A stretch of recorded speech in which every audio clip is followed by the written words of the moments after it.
31st night కి farm house book చేసుకుని friends తో ఎంజాయ్ చేయాలనుకుంటున్నారా? అయితే వెంటనే డోసే యాప్ ని డౌన్లోడ్ చేసుకుని బుక్ చేసుకోండి.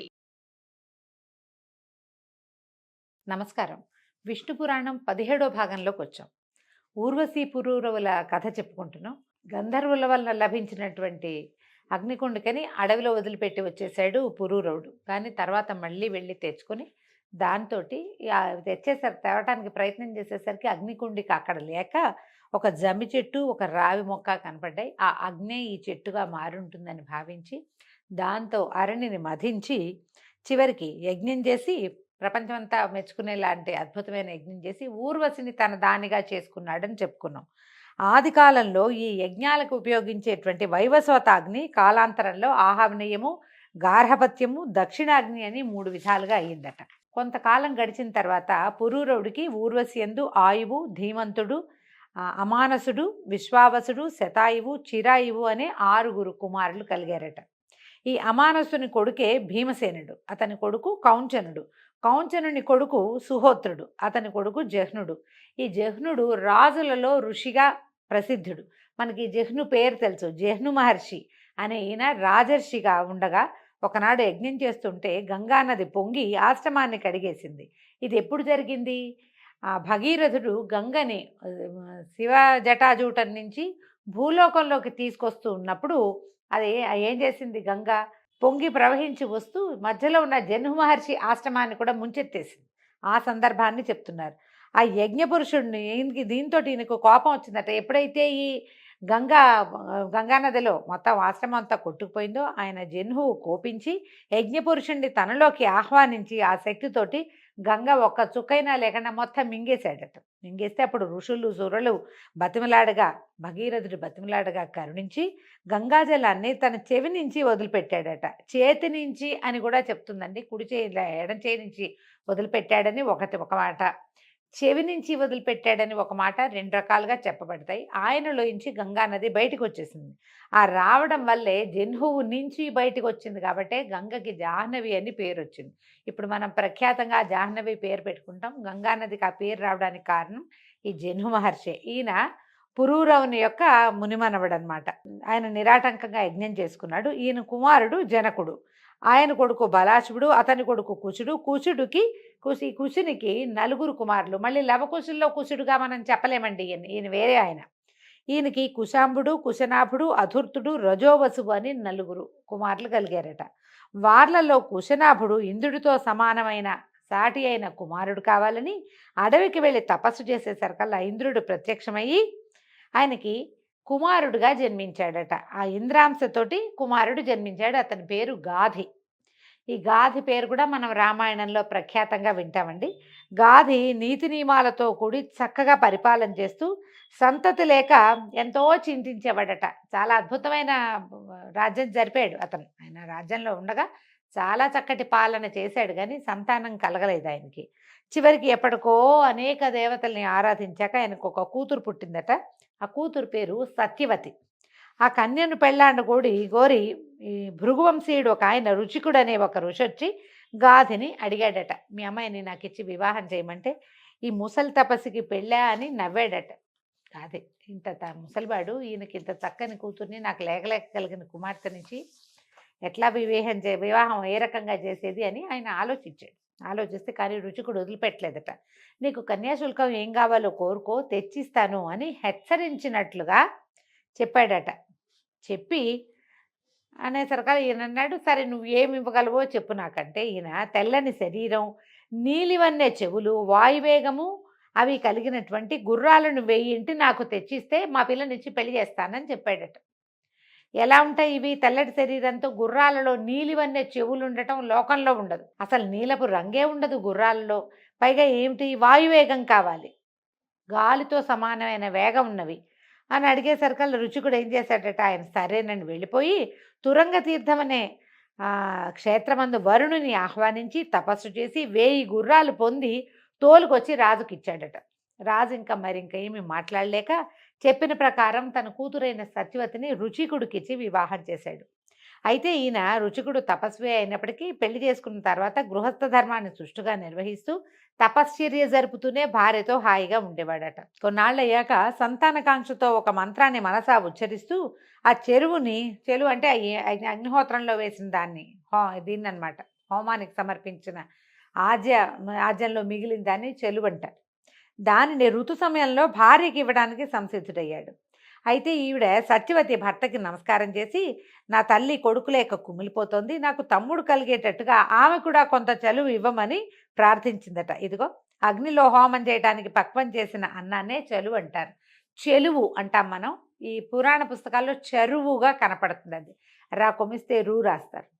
ఆమె అడిగింది, మాకు మా నాన్నకి పురుష సంతానం లేదు, నా తర్వాత సంతానం కలగలేదు, మా అమ్మ కుమారుడు లేడని కుమిలిపోతోంది, కాబట్టి ఆమె కూడా కొంత ఇవ్వమని అడిగింది. అడిగేసరికల్లా భార్య ప్రార్థన విని ఆయన సరేనన్నాడు రుచికుడు. ఆమెను రప్పించాడు, అత్తగారిని కూడా పిలిపించాడు. బ్రాహ్మణ క్షత్రియ సంప్రదాయానుసారంగా ఆయా మంత్రాలతోటి చెరువుని కల్పించి ఇద్దరికీ విభజించి ఇచ్చి సమిత్కుశ ఫలాల కోసం అడవికి వెళ్ళాడు. సరే ఆయన ఏర్పాటు చేసి, వీళ్ళకి ఈ సమయం అయిన తర్వాత తీసుకోండి అమ్మా అని ఏర్పాటు చేసి ఆయన దారిని ఆయన పువ్వులు దర్భలు అవి తెచ్చుకోవడానికి వెళ్ళిపోయాడు. అప్పుడు తల్లి కూతురుతో ఏమందంటే, లోకంలో అందరూ తమ కొడుకులు మంచివారుగా ఉండాలని కోరుకుంటారు, అలాగే నీ భర్త నీకు ఇచ్చిన ఆ పాయసం అలాంటిది, నాకు ఇచ్చింది చూడు అంత బాగా కనిపించట్లేదు, ఆ పాయసం బాగా గుమగుమలాడుతోంది, ఇది గుమగుమలాడట్లేదు. అట్లా భావించింది ఆమె. తన సోదరుడు సకల సగుణవంతుడిగా ఉండాలని అక్కయ్యలు కోరటం సహజం లోకంలో. అక్కయ్యలకి ఎప్పుడూ తమ్ముళ్ళ ప్రీతిగా ఉంటుంది. కాబట్టి నువ్వు నీ భర్త ఇచ్చిన చెరువు నాకు ఇచ్చింది నువ్వు, నీకు ఇచ్చింది నేను, నాకు ఇచ్చింది నువ్వు మార్చుకుని ఆరగించాలని నా మాట, నా ఉద్దేశం. అదిగాక బ్రాహ్మణుడు బలపరాక్రమాలు కలవాడై ఉండటం ఆ జాతికి తగంది, పైగా నిరర్థకం కూడా. క్షత్రియుడికి మాత్రం ఉండాలి బలం, ఎందుకంటే అతను రాజ్యాన్ని కాపాడాలి, భూమిని కాపాడాలి. కాబట్టి నాకు అలాంటి కొడుకు కలిగితే రాజ్యం నిష్కంటకంగా పరిపాలించేవాడు అవుతాడు, అది నీకు కూడా మంచిదే కదమ్మా, ఆ రాజ్యంలోనే నువ్వు ఉంటావని ఇలా మంచి మాటలు చెప్పి, నీకు ఇచ్చింది నేను తీసుకుంటాను, నాకు ఇచ్చింది నువ్వు తీసుకొని తల్లి సత్యవతికి నచ్చజెప్పింది. దాంతో సత్యవతి మరి ఇంకేమీ మారు మాట్లాడకుండా ఏం చేశారు ఇద్దరు, ఈవిడ చేతిలో ఉన్నది ఆవిడ చేతిలో ఉన్నది ఈవిడే మార్చుకొని ఆరగించారు పాయసం. ఎవరిళ్ళకి వాళ్ళు వెళ్ళిపోయారు.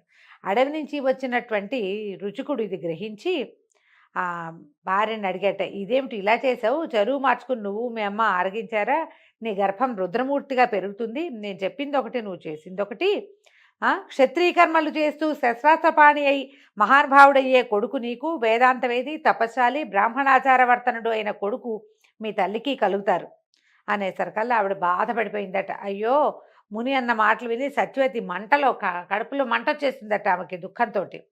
భరించలేక భర్త పాదాల మీద పడి, మహాత్మా తెలిసి తెలియని బుద్ధితో చేసిన తప్పు, మీ మాట దాటి ప్రవర్తించాను, అయితే నన్ను మన్నించండి, నాకు పుట్టే కుమారుడి యందు అట్లా క్షత్రియ గుణాలు ఉండకూడదు, అవి మీ మనవడి యందు ఉండేలాగా అనుగ్రహించండి అని బతిమలాడుకుందట. బతిమాలింది, ఎన్నో విధాలు అడిగిందట. కుమారుడికి వద్దు, మనవడికి ఉంటే కుమారుడు ఏదో హ్యాండిల్ చేసుకుంటాడు, నాకు మాత్రం వద్దని అడిగింది. అడిగేసరికలా ఆయన సరేనన్నట్టు, తథాస్తు అన్నాడు. ఆయన తథాస్తు అన్న తర్వాత సత్యవతీదేవికి ఒక కుమారుడు కలిగాడు. ఆ బిడ్డ పేరు జమదగ్ని. ఆమె తల్లి కన్నటువంటి కుమారుడు విశ్వామిత్రుడు. అయితే తర్వాత రుచికుడు తపోవనానికి వెళ్ళిపోయాడు. సత్యవతి కౌశికి అనే నదిగా మారిపోయింది. జమదగ్ని ఇక్ష్వాకు వంశీయుడైన రేణువు అనే రాజు కూతురైనటువంటి రేణుక అనే పేరు కలిగిన కన్యకని పత్నిగా పరిగ్రహించాడు. ఈ దంపతులకు, జమదగ్ని రేణుకాదేవి దంపతులకు దుష్టక్షత్రియ కాలరుద్రుడుగా విష్ణువంశతోటి ఒక కుమారుడు కలిగాడు. అతడే పరశురాముడట. ఈ విశ్వామిత్రునకు దేవతల కోరికను అనుసరించి సునశ్శేపుడు అనేవాడు దత్తపుత్రుడయ్యాడు. ఆ సునశ్శేపుని కుమారుడు దేవరాతుడు. ఈ విశ్వామిత్రుని కొడుకులు మధుచంద కృత దేవాష్టక హారీతులు. వీళ్ళు మహర్షి కన్యకల్ని పరిగ్రహించారని పరాశరుడు తర్వాత ఇలా చెప్తున్నాడట. పురూరవుని పెద్ద కుమారుడు ఆయువు, వాడి భార్య పేరు రాహుపుత్రి. ఇతనికి 5 కుమారులు కలిగారట. నహుష, క్షత్ర, వృద్ధరంభ, రజ్య, నేనస్సులని వాళ్ళ పేర్లు. వాళ్లలో నేను నీ కొడుకు సుహోత్రుడు, అతని కొడుకులు కృత్స్నమద, కాశ్య, కాసులు అనేవాళ్ళు, కాసుడు అనేవాళ్ళు ఉండేవాళ్ళట. ఈ రాజసూయాది యజ్ఞాలు చాలా సంతృప్తికరంగా అత్యద్భుతంగా చేశారు వాళ్ళు. వాళ్ళలో కృష్ణమదని కుమారుడు శౌనకుడు. 4 వర్ణాల వారితో చక్కగా నడిపించిన వాడు. అంటే ప్రపంచాన్ని చాలా బాగా నడిపించాడట అతను. కాశ్యుని కుమారుడు దీర్ఘతపుడు. తపోనిధులలో ముందుగా చెప్పదగినవాడు. అతని కుమారుడు ధన్వంతరి. ధన్వంతరి కుమారుడు కేతుమంతుడు. అతని సుతుడు దివోదాసుడు. అతను కాశీపతి అయి చల్లని పరిపాలన సాగించాడు. అతని కుమారుడి పేరు త్రివర్ధనుడట. ఎంతో మంది కుమారుల పేర్లండి. ఇవన్నీ ఆయా వంశాలు తర్వాత కొంతకాలానికి జరిగిన రాజ్యాల గురించే చెప్తారనమాట. ఈ త్రివర్ధనుడు కువలయం అనే పేరు కలిగిన గుర్రాన్నెక్కి భూమి మీద తిరుగుతూ ఆ విధంగా కువలయాశ్వుడు అనే పేరుతోటి ప్రసిద్ధుడయ్యాడు. అయితే అతన్ని తండ్రి వత్స వత్స అని పిలిచేవాట. వత్స అంటే ఏం లేదు, కుమార అని, బాబు అని, మనం బాబు అని పిలుస్తాం పిల్లల్ని, ఆ పేరే వత్స.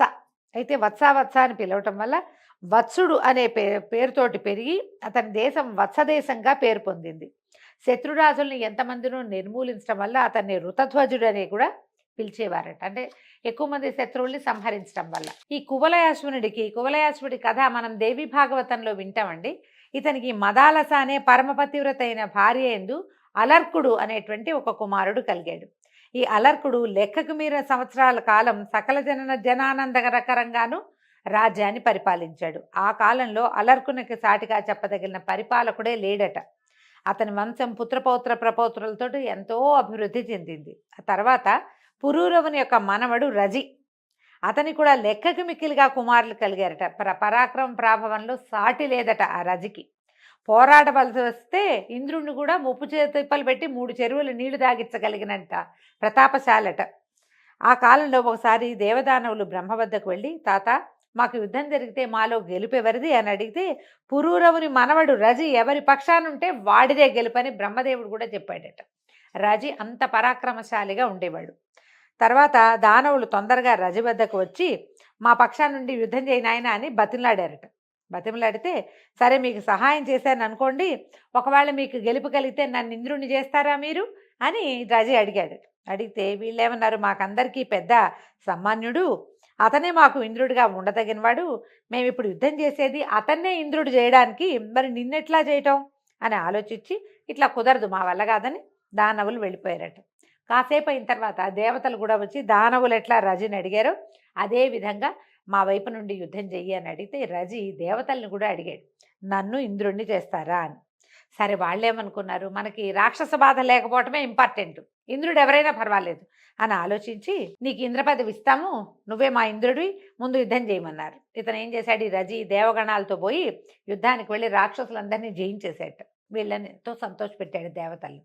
అప్పుడు ఇంద్రుడు వచ్చి నమస్కారం చేసి ఏమన్నట, ఆపదలో ఉన్నవాడిని కాపాడినవాడు కన్న తండ్రి సమానులు.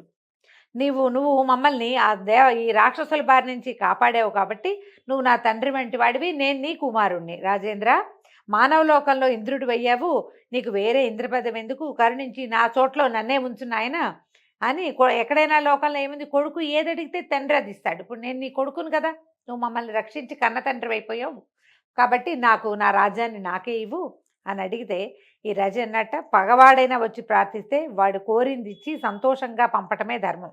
ఇంద్రుడంత వాడొచ్చి దీనంగా కోరుతుంటే కాదంటాం అధర్మం కదా అని అనుకొని, సరే మంచిది, నువ్వు అమరావతికి పో, హాయిగా నీ రాజ్యాన్ని నువ్వే ఏలుకో, నువ్వే ఇంద్ర పదవితో ప్రవర్తించు అని చెప్పి వెనక్కి వచ్చేసాడట భూలోకానికి. కలహాసనుడైనటువంటి నారదుడు రజి యొక్క కుమారులకి దుర్బోధ చేసి రెచ్చగొట్టాడట. ఆ ఇంద్రపదవి కోసం వాళ్ళు ఏం చేశారు, రజి ఇంద్రపదవిని కోరికల వదిలిపెట్టేశాడు. హాయిగా సంతోషంగా అతడు వదిలేసిన ఇంద్రపదవి కోసం ఆయన కుమారులు దండెత్తారు. లోకంలో మనం ఇలాంటివి చూస్తాం, నాన్నలు చేసిన దానాల్ని వెనక్కి లాక్కోవడానికి ట్రై చేసేటువంటి కుమారులు మనవలు పుష్కలంగా కనపడతారు కలికాలంలో. ఆ కాలంలో కూడా ఒకళ్ళో ఇద్దరో ఉండేవాళ్ళు, ఇదిగో వాళ్లే వీళ్ళు.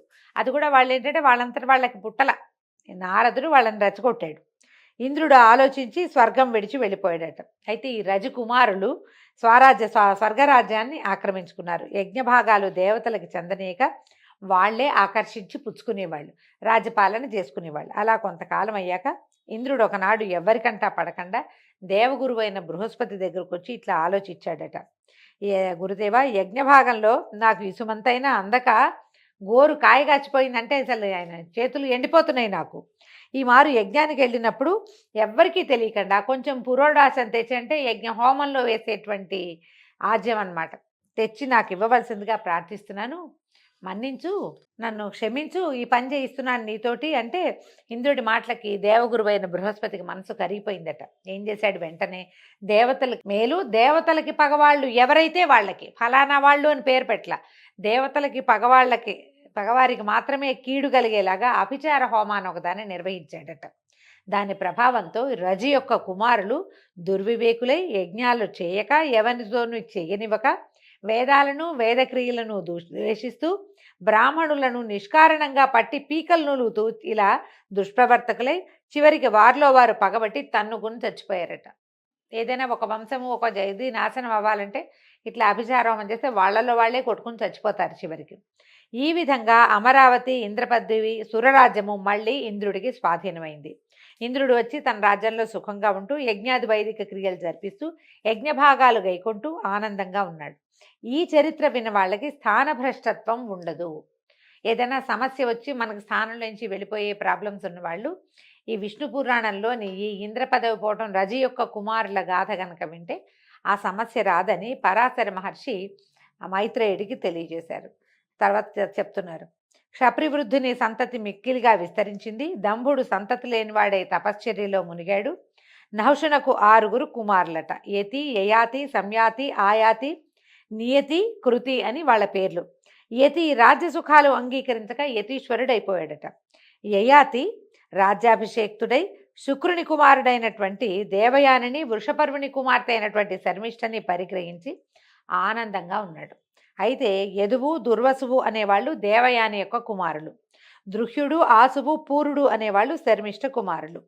అయితే యయాతి శర్మిష్ఠని ఎక్కువ ప్రేమగా చూస్తూ దేవయానిని అంతగా చూడకపోవటం వల్ల మావగారైనటువంటి శుక్రుడు యయాతిని శపించాడట. యయాతిని మావగారు ఏమని శపించారు, యయాతి తన యొక్క శాపాన్ని ఏ విధంగా పోగొట్టుకున్నాడో రేపు ఉదయం భాగంలో తెలుసుకుందామండి. అంతవరకు సెలవు, నమస్కారం.